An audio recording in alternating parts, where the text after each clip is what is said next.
Number 3, here's what we learn. God's love persists until the end. God's love persists until the end. Chapter 3, verse 1 is the recurring theme throughout the book of Hosea. Go again and love this woman who is an adulteress. Go again, Hosea, and again and again. Don't give up on her. Don't give up on her, because I'm not going to give up on you either, Hosea. Throughout this book, Hosea points to 2 events. One in the past and one in the future is examples of God's salvation. The one in the past that he points to is the Exodus. The Exodus, where God redeemed Israel out of slavery in Egypt to other gods by the blood of the Passover lamb. That, Hosea says, is going to serve as the pattern for how he will deliver Israel, his people, again in the future. So in chapter 11, verse 1, here's what he says. Out of Egypt I called my son. Now, what that is, Matthew chapter 2 in the New Testament says that is one of the most important prophecies of the coming of the Messiah.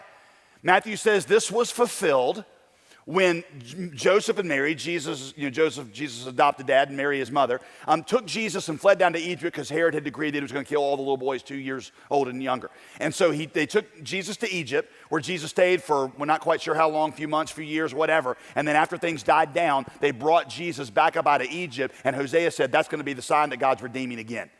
He's going, just like he brought you out of Egypt the first time, he's going to bring his son out of Egypt, and he is going to redeem you. This time it's not going to be through the blood of a Passover lamb, it's going to be through his own blood. It's an amazing prophecy.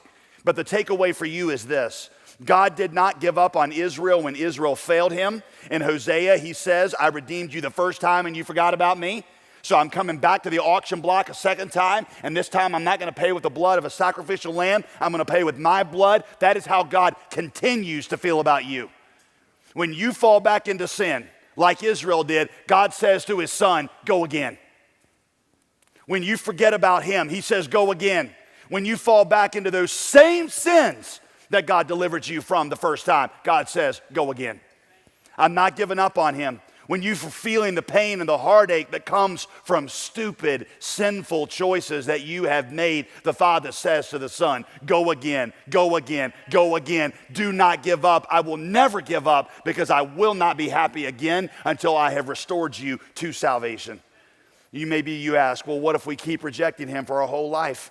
Yes, the Bible's clear that he will not force himself on you, and Scripture says that we can harden our heart to him and we can reject him. But my friend, listen, the last voice you will hear as you step off into the abyss is God saying, you don't have to do that. You don't have to do that. Just turn back to me. All you have to do is look up, and he stands ready to receive you. Even right now he does. Make sure you understand this. Your sin, your past, your struggles, your habits, your sinful habits, none of those things separate you from God anymore, because Jesus took care of all of them on the cross. The only thing that separates you from God and from his eternity for you is an unwillingness to receive the grace that he holds out to you. He has come to you just like he did to them. He says, I removed your sin, I paid your price, I have set you free. All you got to do is say yes, and you do it right now. You can look upwards in faith and receive it.